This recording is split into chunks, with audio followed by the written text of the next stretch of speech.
I never imagined my life would lead me to a courtroom filled with cold stares and whispered judgments.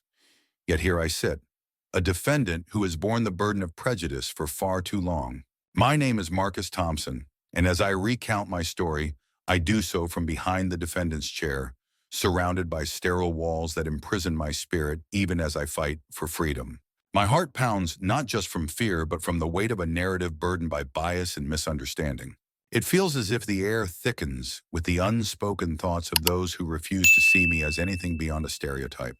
Through my eyes, you will witness the heart-wrenching miscarriage of justice that has marked my soul and the lives of many judged merely by the color of their skin. This moment is not solely about me. It is about a system that often deafens itself to cries for equity and fairness. A system seemingly rigged against individuals like me, who rise each day with the hope of breaking free from the shackles of discrimination and hate. It was a crisp autumn morning when the events leading me here unfolded. I remember the chill in the air, a reminder of changing seasons, a metaphor for the transformation that eluded me when I needed it most. As I walked to my car after a late-night shift, I felt an unsettling shift in the atmosphere, as if the world were holding its breath. Shadows loomed larger than life, and I instinctively clutched my keys tighter, responding to the drumming of anxiety in my chest. Little did I know that this would be the last semblance of normalcy I would experience for a long time. It started with a flash of blue lights, the sound of sirens piercing the night like a knife through silence. Confusion crept in with the officers' harsh questions, their voices raised as they accused me of something I hadn't done. I barely registered the commotion when I realized I was surrounded, hands raised in surrender, only to be met with suspicion etched on the officers' faces. In that moment, the color of my skin became a scarlet letter, a symbol of guilt imposed by a society eager to assign blame without evidence. I thought about the friends I had lost to the same fate, weaving between our memories like a thread that connected me to their stories. Stories filled with sorrow, frustration, and an unwavering fight for dignity. Each encounter, each lawsuit, each wrongful conviction piled on my back like weights that threatened to crush my spirit. I realized then that my fight wasn't just for my own freedom. It was part of a larger tapestry of struggle against a system that had long been content to erase the lives of those deemed unworthy. The trial, happening just days from that fateful night, felt like a stage where I was forced to perform my defense against a jury that had already made up their minds. Their eyes met mine, often glossed over with indifference, and I wondered how many of them had ever walked a mile in my shoes. With every piece of evidence presented against me, I felt the walls closing in, the air thick with a bleak understanding. I was a pawn in a game rigged against my kind. Yet in the darkest hours of this ordeal, I found small glimmers of hope. My defense attorney, Elena, stood as a knight for those of us battling invisible dragons, her passion evident in every word she uttered. She compelled the jury to look beyond the surface, to dig deeper into the reality of systemic injustice. I watched as she took the time to humanize my plight, painting a picture of who I really am: a father, a son, a man who dreams of a future defined by positivity rather than prejudice. The courtroom became a microcosm of society, reflecting the struggles many face. Every witness called and every piece of testimony given resonated with voices long silenced. I felt the weight of history pressing upon us, a chorus crying for recognition, not just for me, but for those whose stories had been buried under the rubble of unfairness. As the process unfolded, I realized that this was more than simply a fight for my freedom. It was a fight for legacy, a fight to ensure that future generations would not have to endure the same barbaric rituals of blame without justice. Those who came before me had paved the way for this battle, and it was my duty to honor their sacrifices through my resilience. All I needed was to find a way to articulate my truth amidst the cacophony of doubt. And so I sit here today, hoping that my voice might serve as a beacon of light, not just for myself, but for every individual still trapped in the relentless grip of a system that often refuses to listen. Each heartbeat becomes a call to action, a reminder that change begins with recognition. And I pray that my story will not be the final page turned in a series of injustices, but rather the spark that ignites a demand for change, a call for a system that embraces fairness, equity, and humanity for all. I grew up in a modest neighborhood in Atlanta, where the bonds of community and perseverance often bloomed amid the vibrant tapestry of economic hardship. The air was thick with the scent of barbecue and the sounds of children playing in the streets, creating a sense of belonging despite the shadows cast by poverty. My mother, a woman of unwavering determination and fierce love, raised me single-handedly after my father disappeared into the shadows of an uncertain past, leaving behind nothing but questions and a quiet longing for a father's presence. She worked multiple jobs, each one demanding yet essential, ensuring that I had the basics and instilling in me the importance of education and hard work. School, church, and the local community center were my sanctuaries, places where the struggles of the outside world faded, if only for a moment. The warm embrace of my teachers and mentors buoyed my spirits, guiding me through the complexities of growing up as a young black boy in America. I was known for my intellect and my kindness, always striving to make the best out of every opportunity that life bestowed upon me. Whether it was tutoring classmates or volunteering at the food bank, I immersed myself in books, finding solace in stories of heroes overcoming insurmountable odds. And I dreamt of a future where my aspirations would be unbound by the color of my skin. But even as a child, I learned a painful truth. No matter how much talent or potential one possesses, if you are black in America, prejudice lurks around every corner, ready to undermine those dreams with insidious intent. The stark contrasts of my neighborhood, a patchwork of hope and despair, served as a constant reminder that the path to success was often obstructed by societal biases. It was a bitter lesson that fostered resilience within me, igniting a fire. Yet it also taught me to be wary of the world outside my nurturing cocoon. So I held on to my dreams tightly, all the while knowing that with each step forward, I would have to navigate an uneven playing field, a reality where merit alone would not guarantee my freedom or success. As my teenage years approached, the innocence of childhood began to mingle with the harsh realities of the world. Each day as I walked to school, I could feel the weight of expectations resting on my shoulders. Friends of mine began to lose sight of their aspirations, seduced by the allure of quick fixes and the surrounding pressures of gang life. I saw how desperation led some to make choices that would haunt them for years, dragging their futures into darkness. My resolve was tested daily, but with the memories of my mother's relentless hustle fresh in my mind, I steeled myself against distractions and detours. Nasidurum, Turnikanasuran, Tunanatus Borderandasumursuspindirni. In the classroom, I found sanctuary.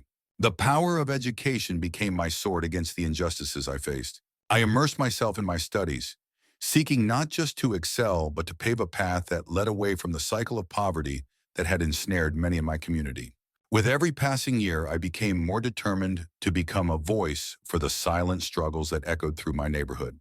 Inspired by the stories of civil rights leaders and intellectual trailblazers, I began to imagine a life where my achievements could become a beacon of hope for others, proving that success was possible, even against the odds.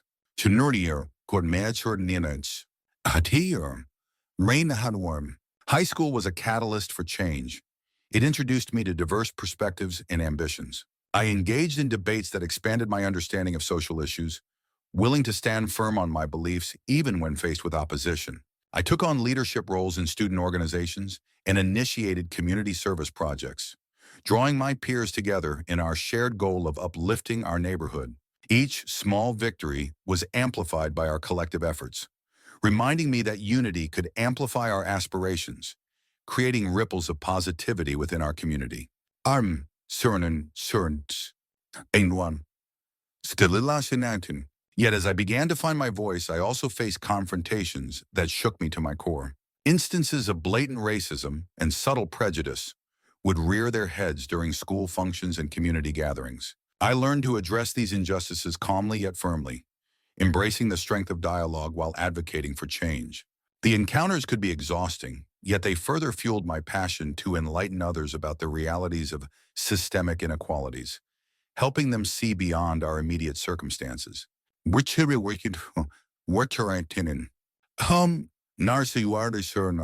Graduation day arrived filled with pride and trepidation. As I stood in my cap and gown, I reflected on my journey. A young boy from a modest neighborhood poised to step into a future that was yet unwritten.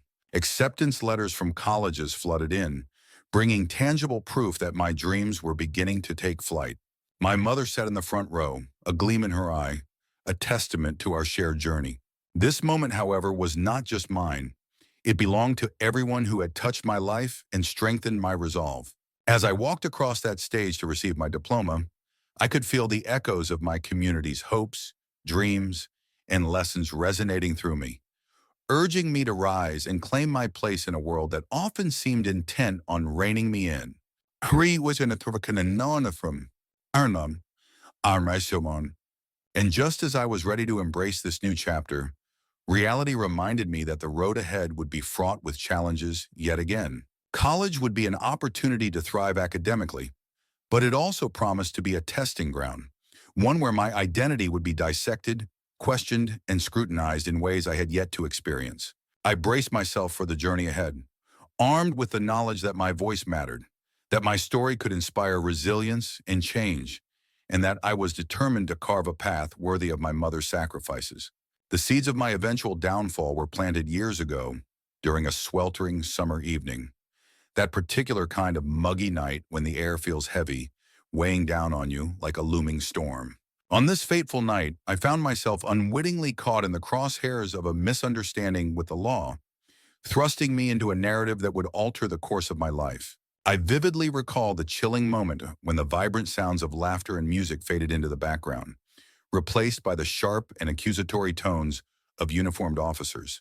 Accused of participating in a robbery, I stood there, reality hitting me like a tidal wave, shocked and bewildered as the glistening eyes of authority zeroed in on me, transforming their curiosity into instruments of prejudice and marginalization.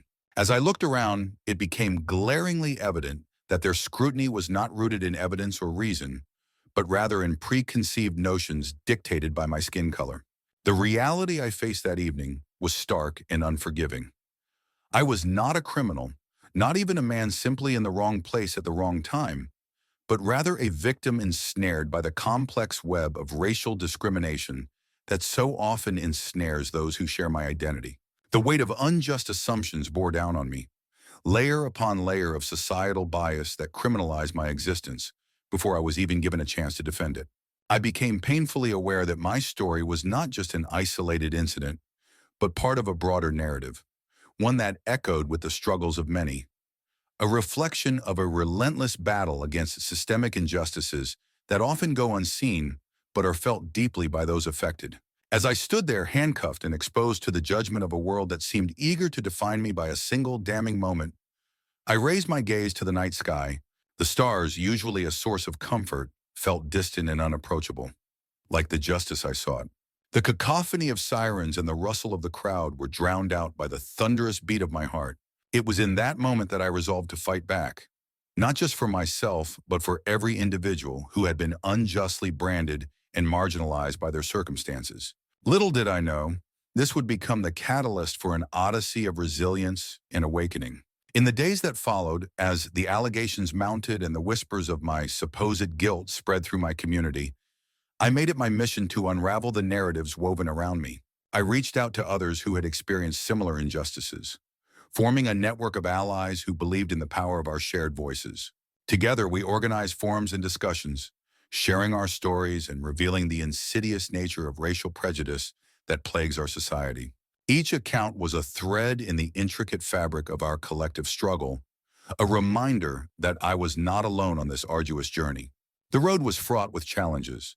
There were obstacles at every turn. I faced hostility from those unwilling to confront their biases, and the legal system itself appeared to operate in slow motion, indifferent to the urgency of my fight. I was often met with skepticism, the notion that I was merely playing the victim role in a fabricated narrative. Yet with every dismissal, I dug deeper into the history and systemic failures that perpetuated this cycle of oppression. I began to educate myself and my peers about the socio-political context that had led to my encounter with the law, sparking conversations that bridged gaps of understanding within my community. Through this activism, I discovered the strength that comes from solidarity. When we stood together, we defied the shame thrust upon us and redefined our identities, reclaiming the narrative of our existence. Our voices echoed far beyond the confines of our initial encounters with the law. As I shared my story in public forums, The weight on my shoulders began to lighten, replaced by an invigorating sense of purpose. The fire of determination ignited a broader movement, as more individuals came forward to testify about their own experiences with discrimination and injustice, showing that the seeds of my downfall had inadvertently planted a garden of hope and resilience. As the months turned into years, the struggle continued. However, the impact of our actions began to ripple through the community. We established workshops aimed at educating youth on their rights and the importance of standing against systemic injustice. The seeds of change took root in the hearts of those long silenced by fear, encouraging a new generation to challenge the status quo and dream of a world unmarred by prejudice. I learned that while the scars of that summer night might never fully fade, it was the strength and unity born from pain that could ultimately spearhead transformation, not just within ourselves, but within society at large. As I reflect now on that sweltering evening that changed everything, I recognize it as the beginning of my metamorphosis. I went from being a victim of circumstance to an advocate for change, understanding that the real crime lies in apathy and silence. In the face of adversity, it is our collective will to rise, to uplift one another, and to challenge the narratives crafted for us that defines our legacy. Each day, I am reminded that the fight is far from over, but with every story shared and every voice amplified, we march forward together towards a horizon where justice and equity prevail. From that fateful night, my life spiraled into a labyrinthine legal battle set in the modern American courtroom, a complex and often bewildering maze where every turn seemed to reveal the harsh realities of racial bias and systemic injustice. The courthouse, a massive structure adorned with imposing marble columns, became more than just a building. It transformed into an arena where my very existence felt under siege. Each day as I walked through its heavy doors, I could feel the weight of scrutinizing gazes upon me, as if the collective consciousness of those who passed judgment was already convinced of my guilt before a single piece of evidence was presented. The air inside was thick with tension, echoing the whispered fears of many who had walked this path before me, men and women who had faced the same clasp of dread and despair. It felt less like a sanctuary of justice and more akin to a coliseum, where I was a gladiator, bound to fight a battle that seemed rigged, with my opponent being not just the prosecution, but the very systems designed to protect the innocent. As I sat there, the nuances of the courtroom, the poised figures of attorneys, the indifference of the jury, reminded me of the harsh truth that the scales of justice felt like they were meticulously balanced against me from the moment I stepped into the fray. With each passing day, the eeriness of that atmosphere seeped deeper into my bones. The courtroom's sterile walls absorbed the collective anguish of those wrongfully accused, and as I sat hearing testimony after testimony, I couldn't help but notice how the narrative spun by the prosecution reflected broader societal fears and prejudices. It was a deft manipulation, painting a monster with a brush of racial stereotypes that felt all too familiar, conjured from the depths of a community led by long-standing biases. On the stand, my fate was determined not just by facts, but by how well I could challenge the preconceived notions that my very identity had fostered. As I leafed through my attorney's meticulously prepared documents, I often felt as though I were gazing into a mirror that distorted reality. Each exhibit, each witness, seemed carefully chosen to build a case that was less about truth and more about upholding a narrative that society felt comfortable with. Their words became daggers aimed at my character, disregarding the humanity that lay beneath the accusations. I could see the jury's shifting expressions, their faces revealing a pendulum of doubt and belief, swayed by the weight of what they heard rather than the factual innocence I wore like a shield. Days turned into weeks, and my emotional fortitude began to waver. The isolation of this fight weighed heavily on me. Friends and family who had once rallied around me began to drift, their fears echoing in my mind, creating an unbearable silence where once laughter and support had flourished. My thoughts turned frantic as I realized that this wasn't just a fight for my freedom. It was a fundamental struggle against the very fabric of a biased system that had long forced so many into submission. It was as if the very air I breathed was laced with judgment, each breath a reminder of the invisible chains that prejudice had wrapped around my life. Determined to stem the tide of despair, I sought solace in the friendships forged with fellow defendants who shared similar plights. We became comrades in a battle that transcended individual cases, a collective voice against an avalanche of oppression. We would meet in the waiting areas, exchanging our stories as we awaited our fates in that imposing labyrinth of law. It was then that I realized the true power of our shared experiences, a bond formed in pain that could ignite a fire against the injustices we faced. Now, armed with hope, I began to articulate my narrative in ways that challenged the pervasive stereotypes. I learned to wield my story as both shield and sword, transforming vulnerability into strength. Each time I spoke, it felt as if I was peeling away layers of the systemic invisibility that had shrouded my existence. My identity became a form of resistance, a declaration that I would not be reduced to mere statistics or narratives constructed by others. This courtroom, no longer just an arena, evolved into a platform where voices could rise above the din of prejudice, where the chaos of injustice could be confronted, challenged, and perhaps, one day, overturned. As I sat in the defendant's seat, the weight of the moment pressed heavily on my shoulders, and I couldn't help but revisit the haunting conversations with my childhood friend, Jamal.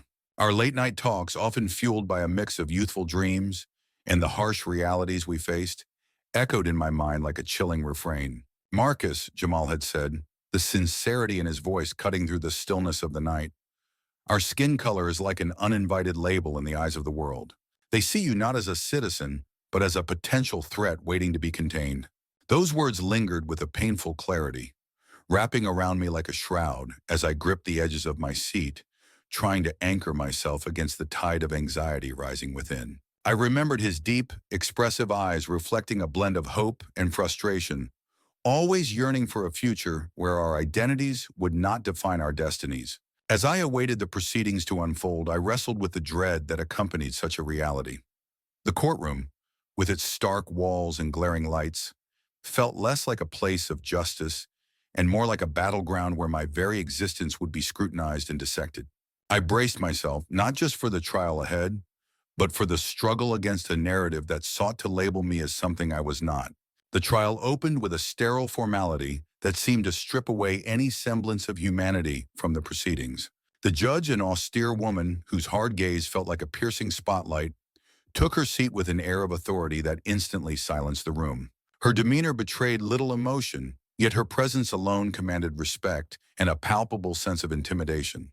As she called the court to order, I could almost hear the echoes of past cases, stories of those who had stood where I was now, their fates forever altered by a single moment in time.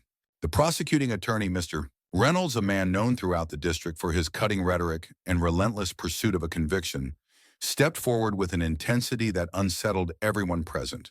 He was a seasoned adversary who thrived on the fear and uncertainty that accompanied such a high-stakes environment.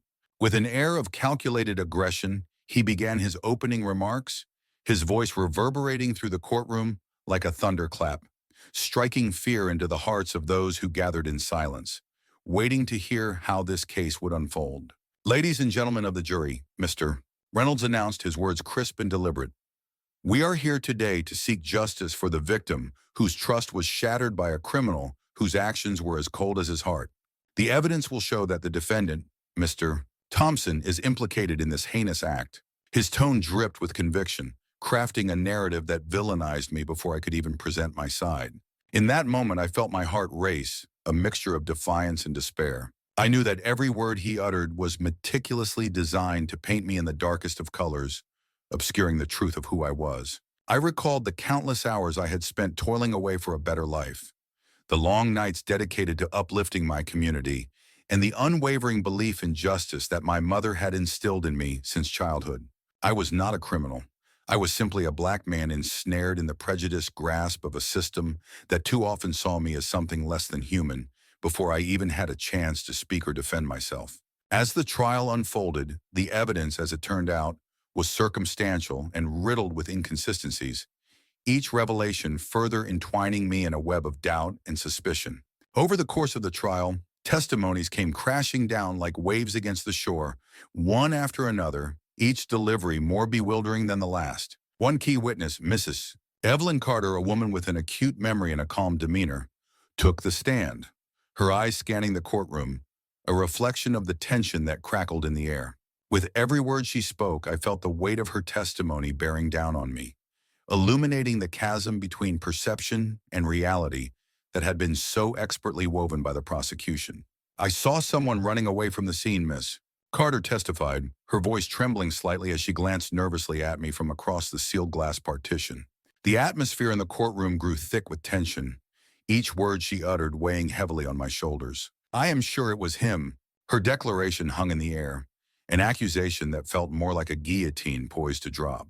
My heart sank as her words echoed in the courtroom, a chilling reminder of how easily truth could be maligned.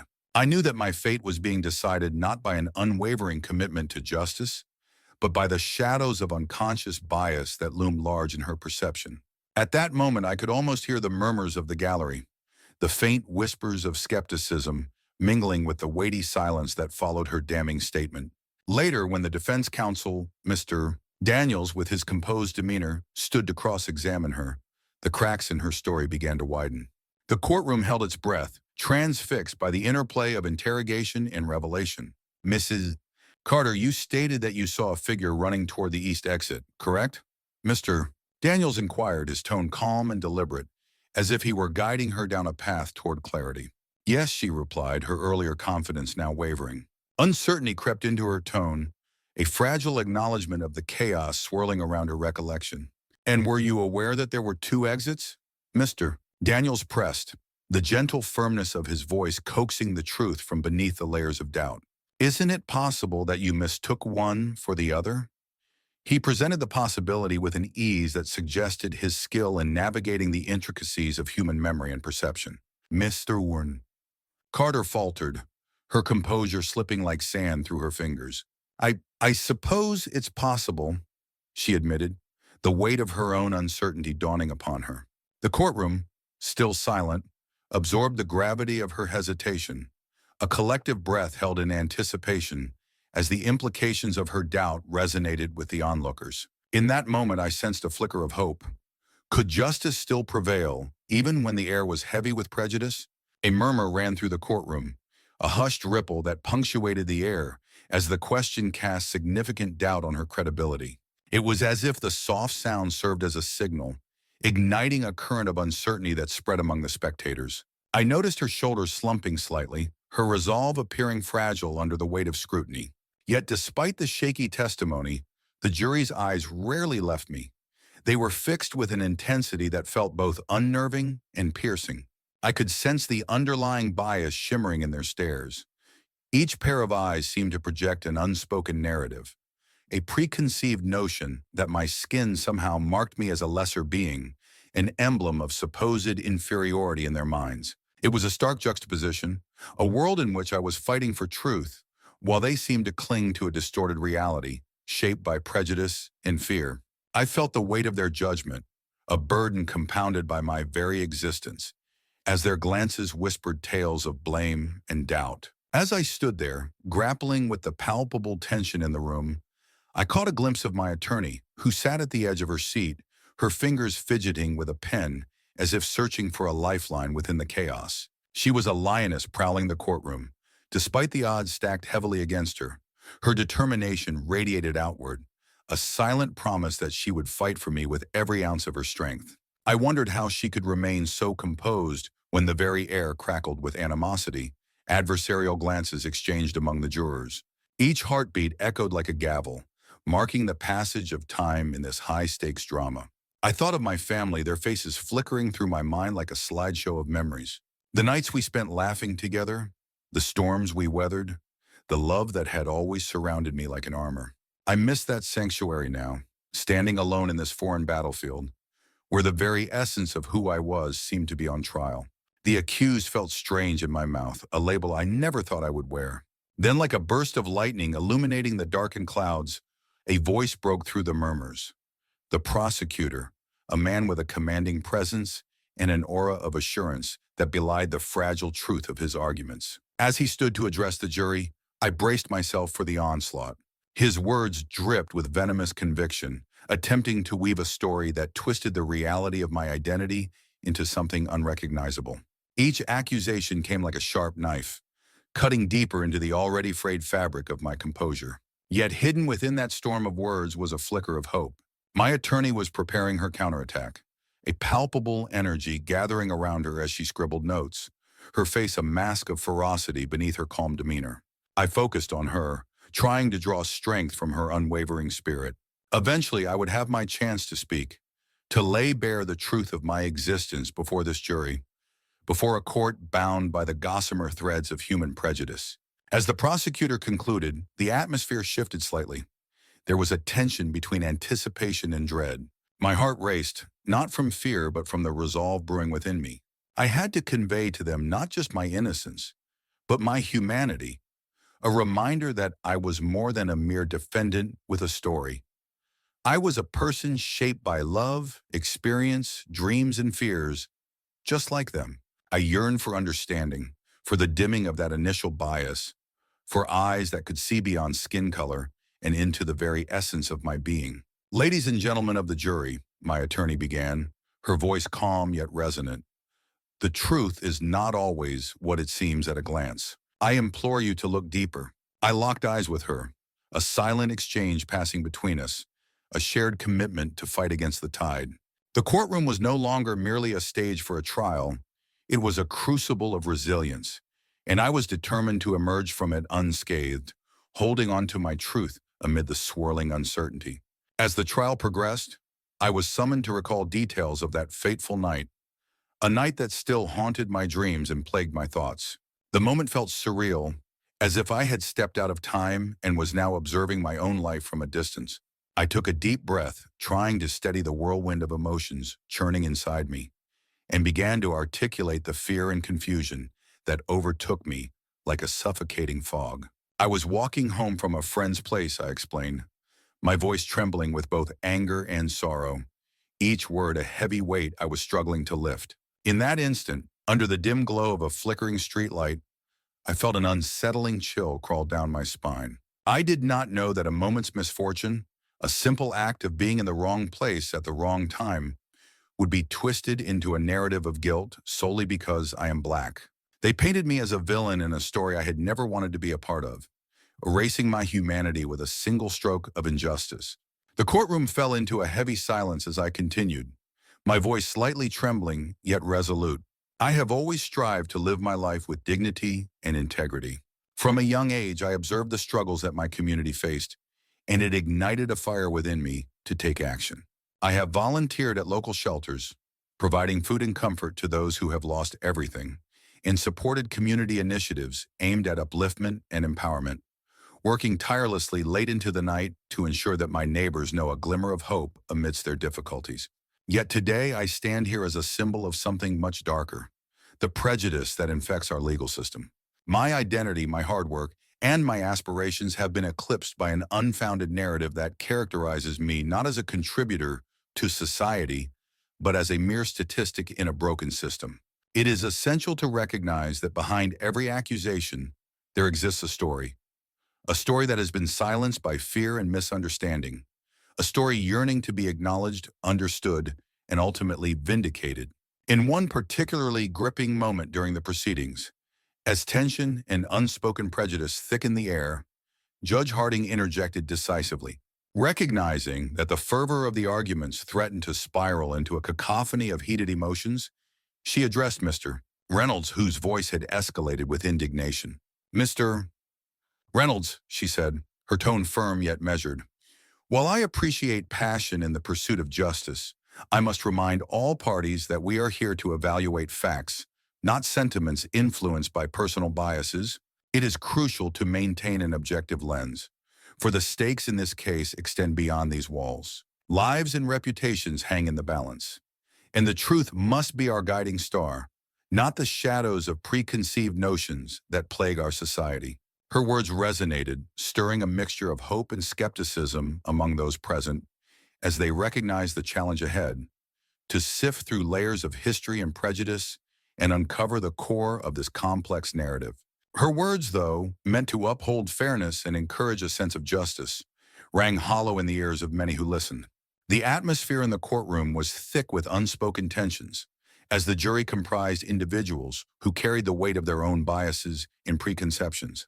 They were shaped not only by their personal experiences, but also by a society that had long been steeped in cultural stereotypes and systemic racism. This backdrop created an unshakable foundation for doubt. As the proceedings unfolded, it became increasingly apparent that the reminder of equality and justice was insufficient to counteract the insidious influence of these ingrained beliefs. The jury members, for all their intentions, seemed to filter the evidence through a lens tainted by years of societal conditioning, making it difficult for them to view the case with absolute impartiality. In that moment, it was clear that the journey toward justice would not merely be fought in the courtroom. It would require a societal reckoning with the very narratives that had governed their perspectives for far too long. Outside the courtroom, amidst the murmurs of anxious onlookers, my family and friends gathered, their faces etched with worry as they did their best to offer unwavering support and comfort. The air was thick with unspoken fears and silent prayers, and I could sense the weight of their love encircling me like an invisible shield. My mother, her eyes glistening with unshed tears yet radiating a fierce resolve, stood close by, her presence a grounding force in my tumultuous sea of emotions. She leaned in, her voice barely above a whisper, yet deliberately steady as she softly reminded me, "Marcus, remember who you are. You are a mosaic of all your experiences and not just a single narrative." She paused, her gaze locking onto mine with an intensity that penetrated through the atmosphere of uncertainty. "No matter what happens in that court today, you are more than the stories they want to define you with. You carry the legacy of your ancestors, their struggles and victories entwined in your spirit." Her words, a lifeline thrown into a tempest, fortified me with a sense of identity that transcended this moment, a reminder that I was part of something much larger than myself. Those words echoed relentlessly within my mind, reverberating like a relentless drumbeat as I faced the charges laid before me. Each accusation felt like a weight that threatened to suffocate me, yet I knew that the trial was not just about one alleged incident. It was a battleground with stakes far higher than my own fate. In this stark courtroom, the air was thick with tension as the specters of racial discrimination clashed violently against the noble yet often unfulfilled ideals of justice and equality. Every argument presented by the prosecution felt like an assault, not just on my character, but on the very essence of my community's struggle for recognition and respect. As the proceedings unfolded, it became painfully clear that this was not merely a matter of legalities. It was a poignant reflection of systemic issues that had long plagued our society, where the shadows of prejudice and bias loomed large, threatening to overshadow the truth. During a brief recess, I found an unexpected source of solace in a quiet conversation with Mr. Daniels, my defense attorney. The fluorescent lights flickered overhead, casting long shadows on the familiar yet austere hallway, a stark contrast to the turmoil brewing within me. "Marcus," he said softly, leaning in to ensure our conversation remained private, "this case has transcended the bounds of any single individual. It has evolved into a potent mirror reflecting the deep-seated issues embedded within our legal system and society at large. It underscores the battles many have fought long before us and highlights the silent struggles that continue to rage on." His eyes bore a fierce intensity, igniting a flicker of hope amidst the despair. "But I promise you this. We will meticulously unearth every shred of bias that has crept into this narrative. We will shine a light on each inequity and fight with every ounce of our being to ensure that justice is not a mere abstraction, but a lived reality. Together, we will navigate this labyrinth of prejudice, and I will be by your side every step of the way." His fervor reinvigorated my resolve to stand strong, even in the face of what appeared to be insurmountable prejudice. The passion in his voice echoed through the courtroom, awakening a fire within me that had long been dimmed by years of oppression and bias. There was nothing artificial about the pain I felt, the raw emotions that surged within me as I recounted every detail of my life, the struggles, the injustices, and the unwavering spirit that had kept me afloat in tumultuous waters. I was not simply defending an alleged crime. I was standing up for my identity, for the millions who have been marginalized and falsely accused, those whose voices have been silenced amid a cacophony of stereotypes and misconceptions. In that moment, I became a vessel for change, a beacon of hope for those who dared to dream of a fairer world where justice reigned supreme and where no one would bear the stigma of guilt by association or appearance. The trial continued over grueling hours, each tick of the clock amplifying the weight of the situation as the prosecution meticulously wove a narrative that depicted me as a cold-blooded criminal, ruthlessly disregarding the complexities of my life story. Their portrayal was not merely a summary of events, but a calculated assault aimed to erase my humanity, pressing their case with a force that felt almost tangible. Every piece of fabricated evidence they presented was juxtaposed against a vivid tapestry of my personal experiences that told a different story, one of resilience in the face of adversity, a deep-rooted compassion for those around me, and an unwavering commitment to my community. I reflected on my childhood, filled with moments of struggle but also triumph, where I chose to lend a hand to others in times of need rather than succumb to despair. With each accusation thrown my way, I could almost hear the whispers of the people I'd helped in the past, their silent tributes countering the prosecution's unfounded claims. My history was rich, layered with the struggles and joys that defined who I was.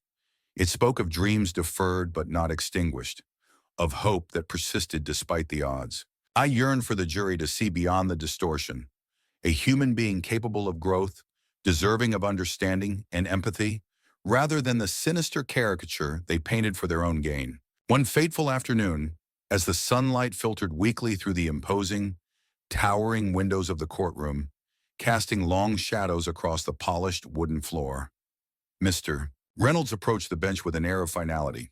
His presence radiated a confidence that hovered ominously over the proceedings, and I could sense the tension in the courtroom rising as he prepared to deliver a decisive statement meant to seal my fate once and for all.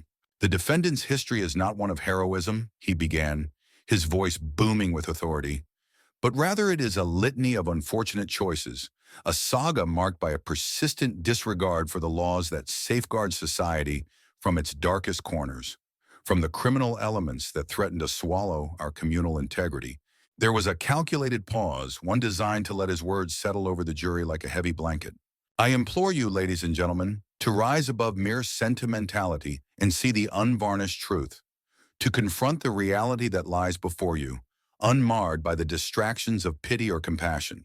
His piercing gaze swept the jury, and I could see the seeds of doubt being sown in their minds, the very narrative of my life being twisted into something unrecognizable, an image crafted not by the truth, but by the fear of the unknown.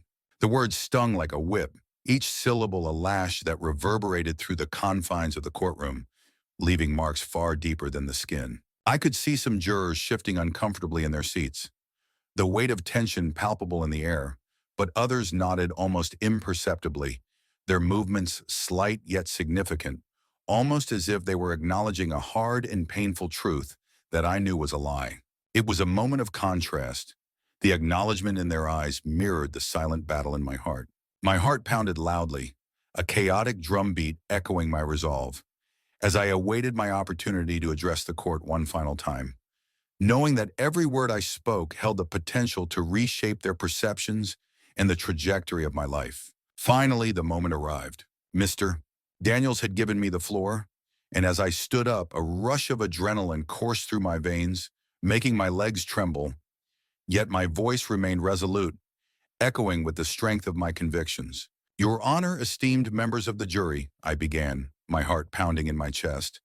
I stand before you not merely as a defendant labeled as a criminal, but as a product of a relentless system that has long devalued my worth, predominantly because of the color of my skin. I am the culmination of a legacy steeped in struggle, sacrifice, and unyielding hope. A legacy that tells stories not of defeat, but of resilience. I come from generations who have fought valiantly against oppression, whose voices have been muted by the very powers that promise equality. I am a son deeply rooted in a family that instilled in me values of integrity and perseverance, a brother bound by love and loyalty to those who look up to me with dreams of a brighter future, and a citizen who has always believed in the promise of America. A promise, however, marred by systemic injustice and prejudice. As I stand here today, I implore you to look beyond the narrow confines of the accusation against me and see the broader narrative of humanity and dignity that exists within us all. I paused, allowing the weight of my words to fill the silent void of the courtroom, a space heavy with tension and anticipation. I have witnessed how societal prejudices, those invisible chains, have condemned countless individuals, trapping them in a web of assumptions and judgments, before they even have a chance to articulate their truth. Today I stand before you, not merely as a defendant, but as a living testament to resilience and nobility. I ask you to look beyond the narrow confines of the accusation leveled against me and to recognize the multifaceted reality of my existence. A man shaped by a tumultuous past, defined not only by hardship, but also by an unwavering commitment to love, determination, and loyalty to those I hold dear. As I share this with you, I am not seeking sympathy. Rather, I am calling upon your innate sense of justice and fairness. I implore you to rise above the stereotypes that cling to me like shadows and extend to me the opportunity for a fair and impartial hearing. For this is a right that every citizen deserves, regardless of their background or the whispers of judgment that echo in the corridors of society. Ladies and gentlemen of the jury, my attorney began, her voice calm yet resonant, the truth is not always what it seems at a glance. I implore you to protect. This juror's gaze seemed to convey an unspoken acknowledgement of the humanity that often gets lost in legal jargon, a silent solidarity with my plight. Yet the battle was far from over, and as I turned my attention back to the front of the courtroom, I felt the air thicken with anticipation. Mr. Reynolds, unfazed by my heartfelt plea, launched his counterattack with a dismissive sneer, a stark reminder of the uphill struggle before me. Sentimentality has no place in a court of law. Let us have facts, not fantasies, he declared, his voice dripping with disdain. His words hung in the air like a thick fog, attempting to suffocate the glimmer of empathy I had just seen. It was a calculated move designed to rally support for his position and diminish the emotional weight of my struggle, to frame the conversation around cold, hard facts rather than the deeply personal narrative that lay at the heart of my case. With each utterance, I felt the shadow of skepticism creep back in. But beneath that looming anxiety, a flicker of determination ignited within me, urging me to continue fighting for not just my truth, but for all those whose voices had been stifled by a legal system that often neglected the human experience. The day wore on, and the tension in the courtroom became palpable. Whispers spread among the spectators, some clamoring for justice, others for retribution. In every whispered word, I could hear the echoes of a generation exhausted by discrimination, pleading for a system that reflects equality rather than division. As the jury deliberated, time seemed to stand still, stretching into an endless void filled with anticipation and dread. I sat there, my hands trembling and my heart heavy, surrounded by the weight of an unchangeable past that felt like a shadow looming over the present. It was a stark reminder of the countless struggles endured by my family and by those who came before us, fighting to carve a place in a society that continually proved to be both cruel and unyielding. My thoughts wandered back to the stories my mother had told me, tales steeped in resilience and hope that echoed through the generations. As a child, she would recount how our ancestors fought for freedom, their spirits indomitable even when faced with insurmountable odds, and when every door seemed resolutely locked. We must always speak out against injustice, she had said with a fervor that ignited my imagination. Our voices, united in hope and resilience, can create change, she emphasized, each word imbued with the strength and determination that defined her legacy. Her unwavering belief that we could shatter the barriers of discrimination instilled in me a profound sense of responsibility, an obligation to honor that history and strive for a future where integrity triumphs over prejudice. The solemn atmosphere was interrupted by a hushed voice from the back of the courtroom. A young man, perhaps no older than my late brother, murmured, "When will we see a day when what matters is our integrity and not our color?" His words resonated with everyone who had ever been pushed aside by prejudice. Finally, the jury re-entered the courtroom. The foreperson, a middle-aged woman with tired eyes that hinted at long years of facing injustice, stood up. "We, the jury, find the defendant."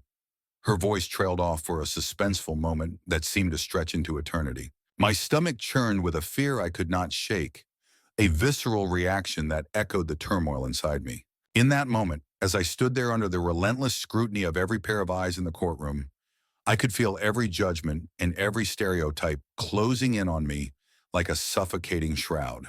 I sensed the weight of history bearing down, decades of prejudice, a tapestry woven with the threads of misconceptions and bias, binding me to a narrative I had fought so hard to escape. The foreperson, with a heavy sigh that seemed to carry the burden of countless similar verdicts, paused for a heartbeat that felt like an eternity. The air crackled with tension, every person in the room holding their breath, waiting for the words that would define my fate. Finally, she resumed, her voice a steady anchor in the swirling chaos. We find the defendant guilty on some counts, though we hold severe reservations regarding the fairness of the proceedings. Her words sent shockwaves through my being, igniting a flicker of hope amidst the despair, as I wondered what this ambiguous phrase might mean for my future and for the integrity of justice itself. The sound of my fate being sealed was deafening. I could not tell if it was the clatter of my own heart or the murmurs of discontent from the courtroom that filled the silence. Mr. Daniel stepped forward, his expression one of restrained fury and quiet determination, and stated, "Your Honor, we must not celebrate a guilty verdict that is born of systemic prejudice. Today, the court system has once again failed one of its own."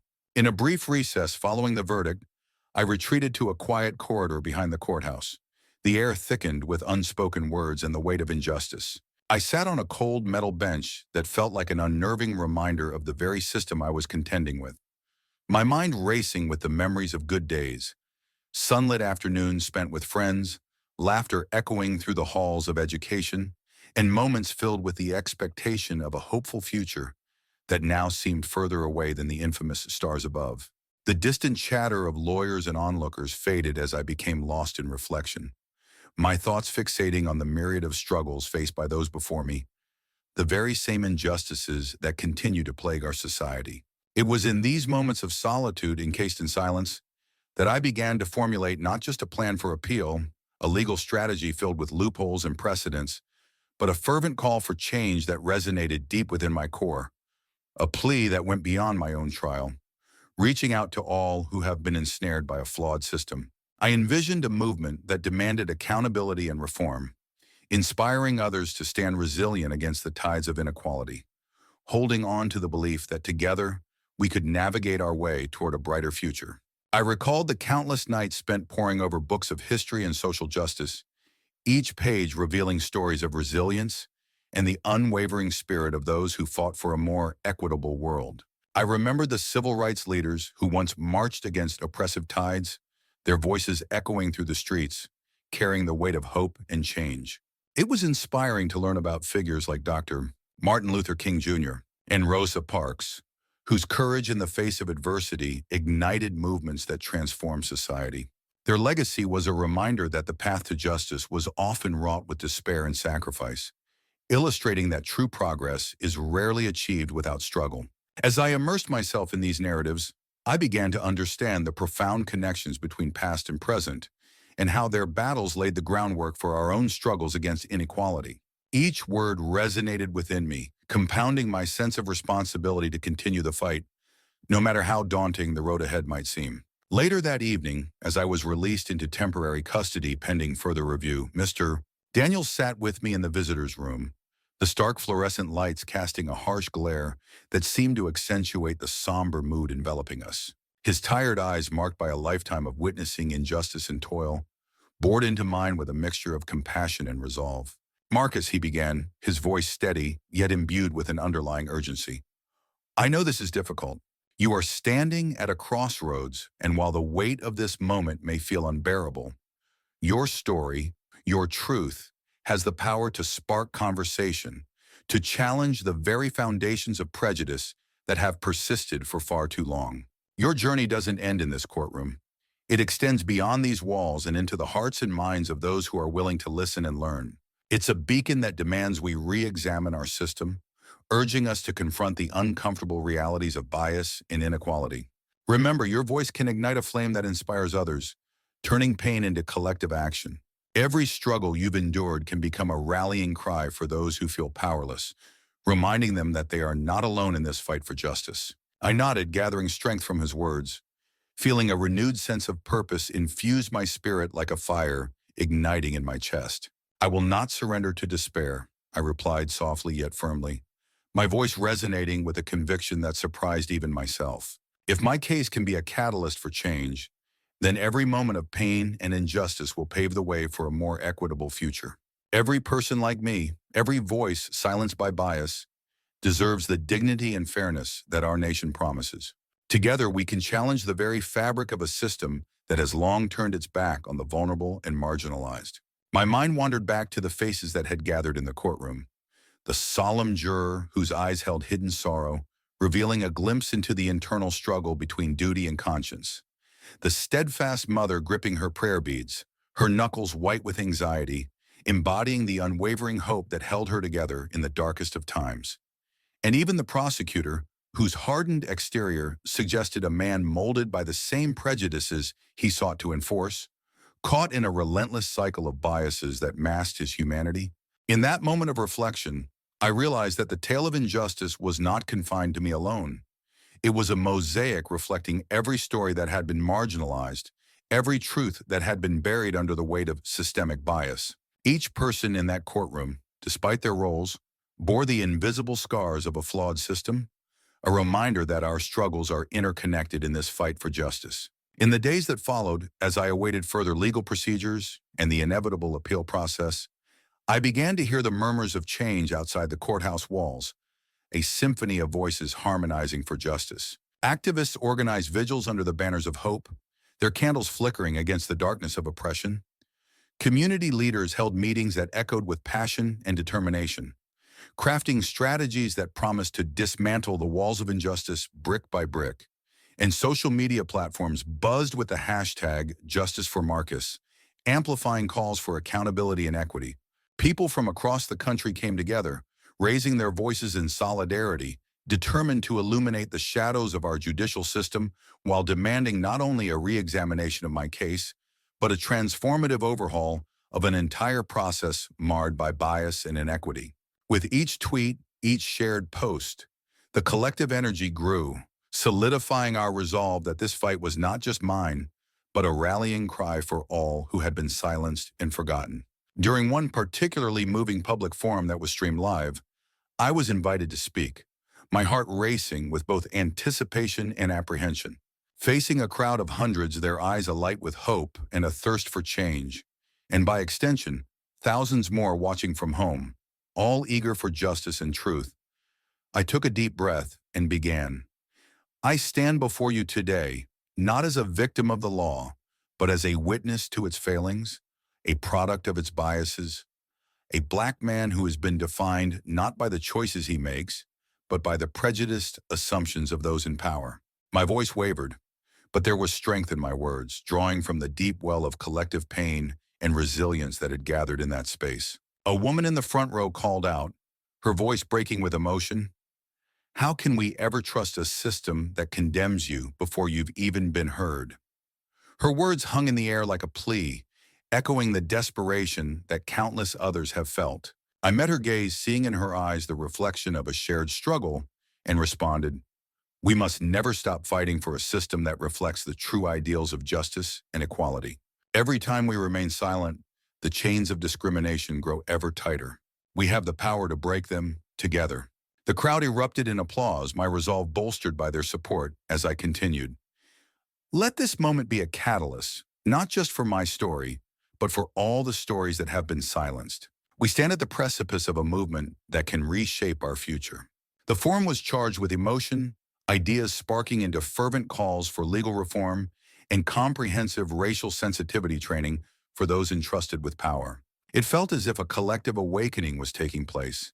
As individuals exchanged passionate perspectives, each story laced with the unique pain and perseverance of their own encounters with systemic bias. I stood there acutely aware that my case was emblematic of a much larger problem, one that extended far beyond my own experience, needing to be confronted openly and honestly in the light of day. In that moment, the story of my life merged not only with the lives of countless others whose voices had been silenced over generations, but also with a burgeoning communal resolve to demand change. In the hushed echoes of the courtroom on the day of the appeal, as the atmosphere crackled with tense anticipation, I retraced the memories of the initial trial like a worn-out map. I stood before the assembled crowd, an orchestra of anxious faces, and declared with unwavering conviction, "The injustice I have suffered is not solely mine to carry. It stands as a glaring testament to an entire community's relentless struggle against discrimination and bias."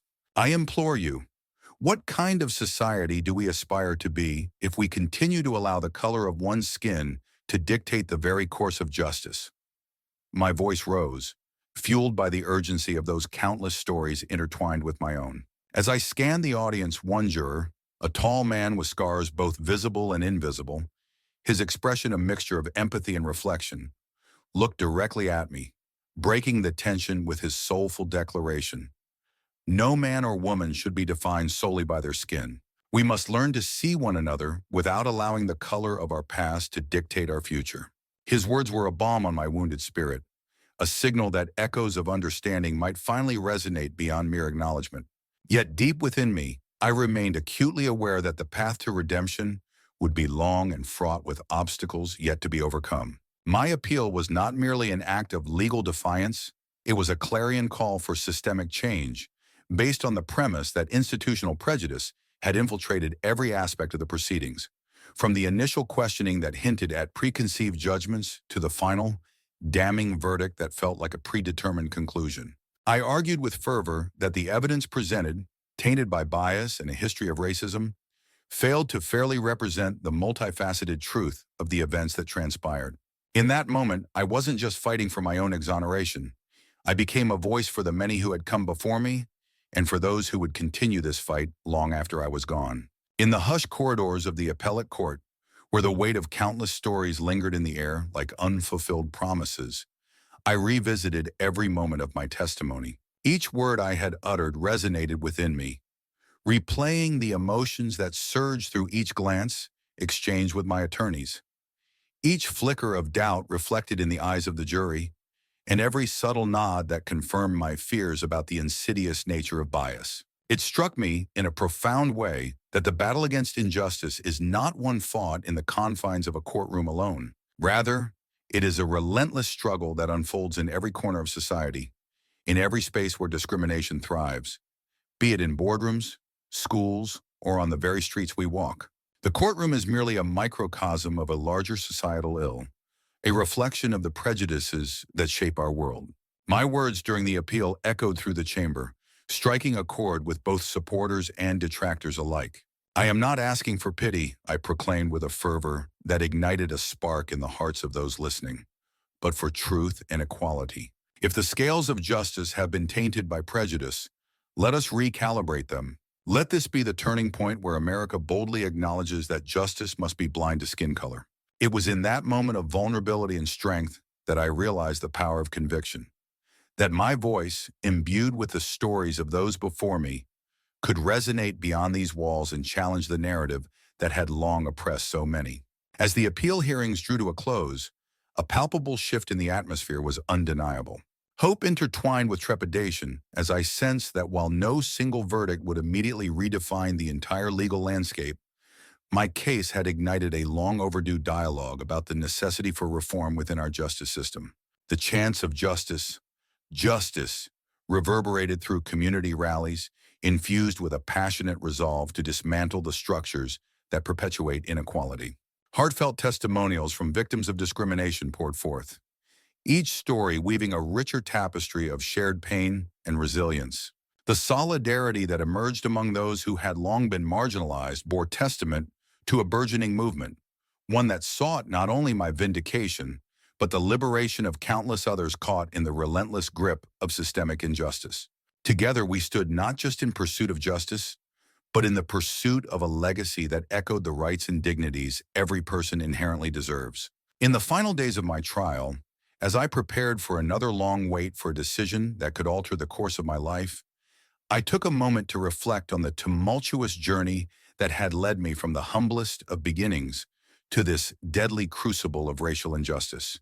Each step, each setback, and each small victory were etched into my memory, grounding me in the reality that my personal battle is part of a larger struggle, one that has spanned decades and generations. I remembered the sacrifices of my ancestors, who braved insurmountable odds to carve out a place in a world that sought to erase their dignity. Their courage surged through me like an electric current. I thought of my mother, whose quiet strength and unwavering resilience had always been my anchor in turbulent waters. It was her teachings that instilled in me an unyielding belief that justice is not merely a concept, but a right that should be accessible to everyone. And then there was Jamal, my steadfast ally, who stood with me against the tide of adversity, advocating not just for me, but for all those who have had their voices silenced by an unjust system. The love and support of countless others who shared my plight flickered in my mind like the hopeful flames of a vigil lighting up the night. They believed, as I do, that change is not only possible but inevitable, even in the darkest hours. And so, I stand here today, not just as a defendant in a courtroom grappling with uncertainty, but as a symbol of resistance against the enduring chains of discrimination that have afflicted our society for far too long. My story is far from over. And though the verdict may have been unjust, it has sparked a critical dialogue that will echo for generations, demanding our attention and action. The call for justice and change cannot be stifled by a single verdict, nor can the cries of the oppressed be quenched by systemic inequity. These are voices that have risen from the ashes of despair, demanding acknowledgement, recognition, and reform. We are at the precipice of a historic moment where silence can no longer be an option. To every person who has faced injustice based on race, gender, or any identity deemed other, I say, let our voices rise as one. Let the legacy of suffering transform into a legacy of reform, moving beyond the confines of a courtroom to usher in a societal awakening. In the words I utter in this solemn moment, let us all commit to dismantling the prejudice that has long poisoned our legal system and our society at large. Together, we must create a future where justice is not a mere aspiration, but a lived reality for all, where every individual is treated with dignity and respect, and where the scales of justice truly reflect our highest ideals of equality and fairness. I call upon every concerned citizen, every advocate for equality, and every corner of our fractured society to stand up and demand the justice that we deserve.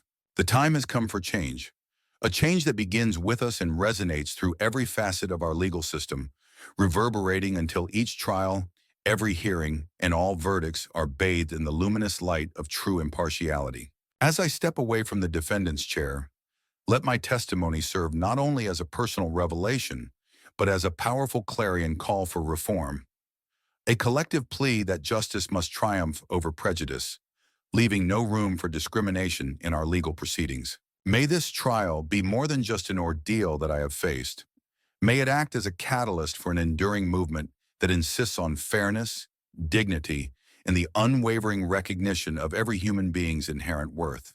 Justice is not merely an abstract concept confined to the cold walls of courtrooms. It is the very heartbeat of a society that values each individual, acknowledging their unique experiences and struggles, irrespective of the color of their skin. We cannot afford to turn a blind eye or to remain silent. We must be the change makers, tirelessly working towards a future where equity and respect reign supreme. Today, I implore you all to join me on this crucial mission and lend your voices to this urgent cause. Let our call for justice ring out with authenticity and courage. For every day that passes without meaningful change allows the shadows of discrimination to loom larger, casting doubt on the promise of liberty and equality for all.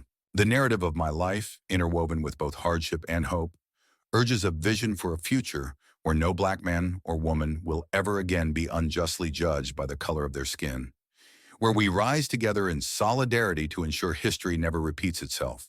Together, let us weave a new tapestry of justice, vibrant, inclusive, and filled with the promise of a better tomorrow. I end my testimony with these words: the time for complacency is long past. Each one of us must stand as a beacon of change, a lighthouse guiding us through the murky waters of prejudice and inequality.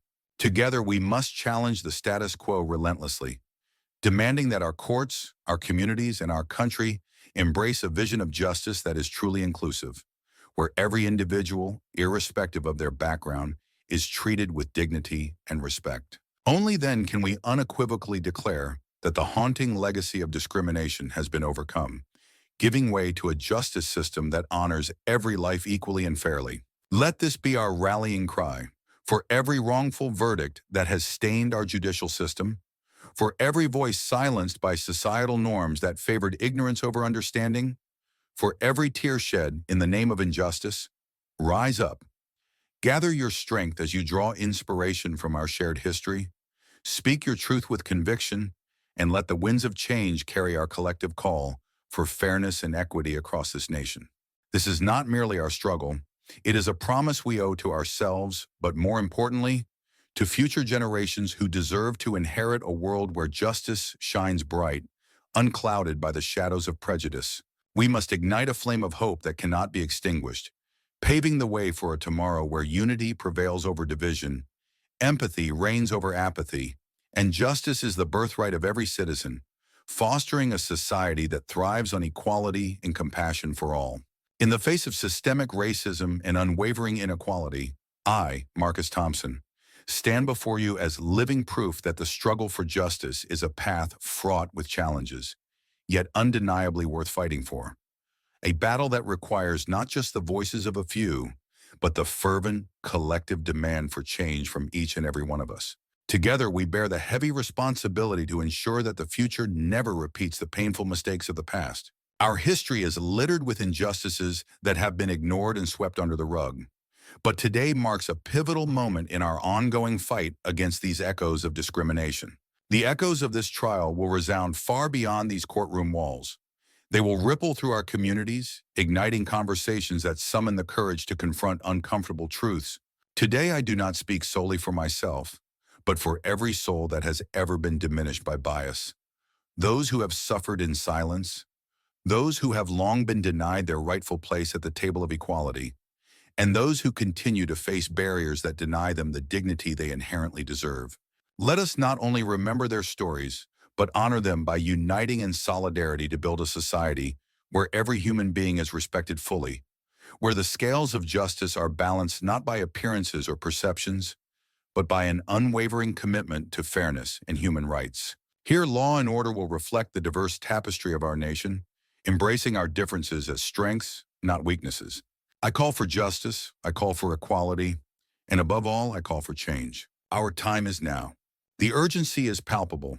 Our voices must intertwine to create a chorus of hope that will not be silenced. We must rise not just in protest, but in proactive engagement, shaping policies that lift every community and dismantle systems of oppression. The road ahead may be long and arduous, but it is a path we must walk together, hand in hand, fueled by the fire of our shared dreams. Only by embracing this collective responsibility can we forge the kind of future where every individual, regardless of their background, enjoys the unalienable right to live with dignity, safety, and opportunity.